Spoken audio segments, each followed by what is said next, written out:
जर पोलीस प्रशासनाने माझ्या पत्नीचा रिपोर्ट दाखल करून घेतला नाही तर आम्ही वर्धेच्या SP ऑफिस समोर आंदोलन करू आणि ठीक आहे आम्ही न्यायासाठी झगडू।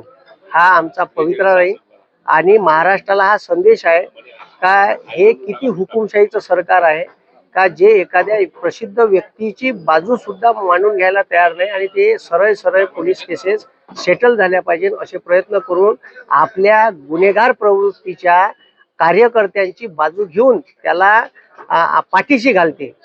हे खरंच या देशात लोकशाही जिवंत आहे का हा माझा प्रश्न आहे आणि आम्ही आंदोलनाच्या भूमिकेत राहू। उद्या माझ्या जीवाला कमी जास्त झालं त्याला पंकज भोयर आणि त्याचे साथीदार जबाबदार असतील आणि सोबतच हे जे कोणी सराईत गुन्हेगार आहे हे कधीही माझ्यावर हमला करू शकते।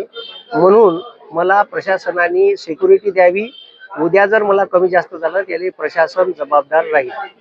मी प्रशासनाला हे 2 ते 3 दिवसाचं अल्टिमेटम देतो। तो मागच दाखल केला म्हणजे आता 1.5 वर्ष झालं मागे माझ्यावर हे झाला। आता पुन्हा एक अर्ज मी दाखल करणार आहे आता 1-2 दिवसात। ABP माझा, उघडा डोळे बघा नीट।